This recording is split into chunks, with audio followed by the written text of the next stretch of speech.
In the 1910s and 1920s, a controversy was brewing in South Japan that has yet to be resolved. Out of this region grew a powerful ground game that not only produced the triangle choke, but also was a mirror for what BJJ would become in the future. This was the birthplace of Kosen Judo, and with it came questions and debates that are still wrestled with well into the present. The rule set that the Kodo Senmon Gakko, or Kosen for short, school system used was the original one codified by the Dai Nippon Budokukai, the central governing body of Japanese martial arts at the time. The founder of Judo, Kano Jigoro, was heavily involved with the Budokukai and must have, at least at one point, given this rule set his blessing. What no one foresaw was something that modern audiences have come to expect: the inevitable gamification of the rules. It was found that a technically weaker school was defeating an, on paper, higher level team by guard pooling and entering directly into ground game. Kano was disgusted by this, having said, "The foundation of judo is Shinken Shobu. In times past, ground techniques were used after the first opponent was completely overwhelmed in order to control a second opponent. In comparison to those times, Dai Nihai School responds to an attack with ground techniques from the very beginning. This is not a proper thing to do for Shinken Shobu. Extremely cowardly." There is a lot to unpack from that quote, but most obviously is this idea of Shinken Shobu. This roughly translates to live blade match, in reference to a duel with a sharpened blade. That is the term Kano uses here, but a similar sentiment is expressed in various ways across Japanese martial arts. The essence being that Japanese culture views true martial arts as pitting your very best versus your opponent's very best, full on, as soon as possible. Don't confuse this with recklessness, though. The idea was simply that matches should be resolved in pure shows of technical skill, and the outcome decided decisively. This is why Kano found pulling guard in response to an attack so cowardly. It was essentially running away. It was using the rules to diminish their opponent's skills rather than confronting them head on with their own skills. Secondly, Kano interestingly points out that pinning and ground submissions were mostly used to punctuate a multiple opponent encounter. He says that ground game is only suitable to control a singular remaining assailant after the first has been completely overpowered. I point this out as interesting because earlier conceptions of ground game don't even go this far. It's a bit of an oversimplification, but the basis of ground techniques in its earliest form was essentially get top position, stab the guy to death. While things like arm bars certainly existed, they seem to have been Hail Mary techniques for when you lost your weapon and your opponent retained their own. Whether we refer to Kano's idea here or the earlier one, what is clear is that ground techniques were never used as a defensive option prior to Kosen Judo. One of Kano's strongest exponents was Tomiki Kinji, who once wrote that we didn't like ground techniques, and we felt that the behavior of Dai Nihai School was underhanded. However, in terms of theory, we knew that they were absolutely correct. That is, modern Kodokan Judo is sport. Therefore, as long as something does not violate the rules of the decided upon method of competition, the goal is to win. Things such as Shinken Shobu were outside of the equation in this case. Accordingly, I believe that the use of Daiichi High School's weakness in ground techniques to get the win is only reasonable. This problem of ground techniques versus standing techniques is a continuing problem, even today. So even at the time, people acknowledged that purely within the realm of competitive matches, the strategy was legitimate, even if the behavior was culturally repulsive. What Kosen Judo players had discovered was, perhaps, the most efficient method for untimed open rule set grappling ever devised. The problem, if you consider it one, is that it's a strategy that really only applies to competition. Prolonged ground grappling, we must understand, really has no historical precedent, and arguably only rare real world parallels. In Japan, the idea of ground grappling for long periods of time in a competitive fashion really only appeared with the implementation of mats in dojos, something that didn't really come into fashion until the mid to late 1700s. What we know about civil violence mostly involved what I described before. Going to the ground meant you were about to get shanked, or arrested by a group of law enforcement. Even outside of Japan, you would be hard-pressed to find historical examples of people rolling around with one another outside of sports settings. And indeed, in modern times, I would challenge you to find a street fight that has a duration anywhere near comparable to an average BJJ match. But being purely a sport isn't necessarily a sin. It just isn't what Kano was trying to create either. When the notion of judo making it into the Olympics arose, Kano wrote the following: I do not feel inclined to take any initiative. For one thing, judo in reality is not a mere sport or game. I regard it as a principle of life, art, and science. In fact, it is a means for personal cultural attainment. Kano himself was well known for scolding students who absent-mindedly chased competition medals.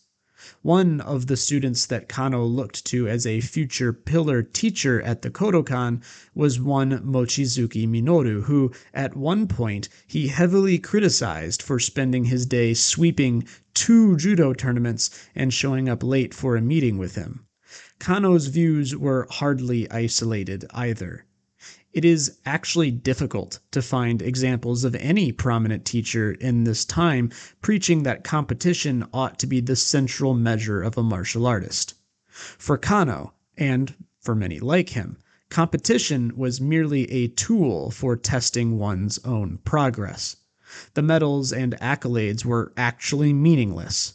What mattered is that students could gauge themselves against their peers, and crucially, teachers like Kano cared more about the behaviors of students who experienced loss and victory rather than the losses and the victories themselves.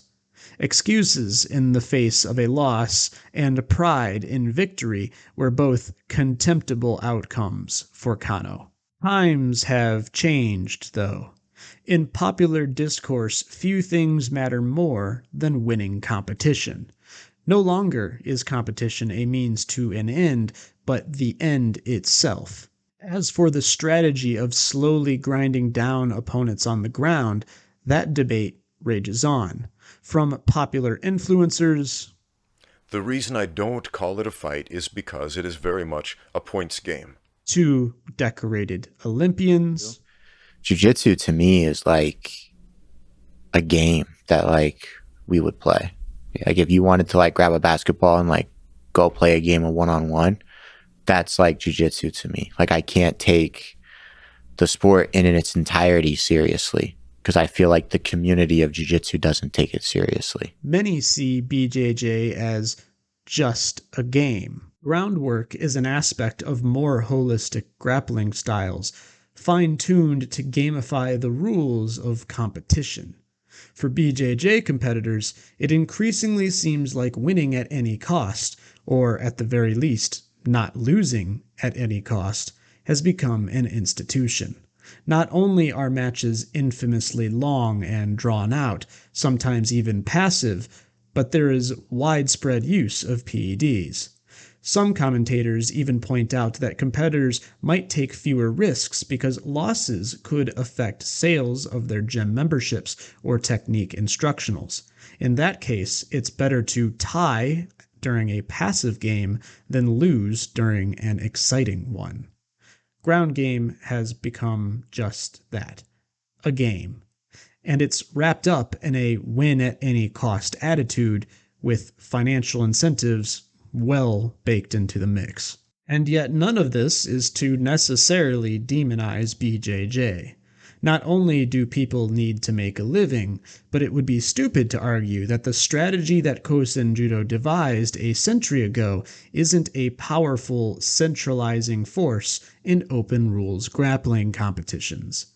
And in many ways, BJJ is a martial art for those weary of martial risk, a highly accessible hobbyist haven. The controversy, then, is bound to rage forever, and what side you fall on is ultimately going to be dictated by your own values and your own preferences. If being an elite athlete or an injury-concerned hobbyist are your sole goals in the martial arts, then you probably don't see any fault in the state of ground game. If you view our training as a conduit to engage with a culture or as a tool for self-perfection, then competition probably is completely irrelevant to you. As for me personally, as I've remained relatively objective so far, I fall soundly into the Kano camp on this one. I like sparring, but wins only matter to me insofar as how I manage to achieve them. I typically impose conditions on myself in which the only acceptable way to win is one that I can achieve with a certain technique, or with a certain setup, or within a certain amount of time. To me, the act of competition is just a measuring stick. I used to have a few medals and certificates, but I don't even know where they are now, and I don't much care. It's not like they were high level or ultimately that meaningful to me. And to me, cleverly using the rules to compensate for poor technique or even support good technique is well outside of my interest. That probably makes me a pretty poor competitor, but I don't think that means I'm a poor martial artist. I just don't care about being the competitive best.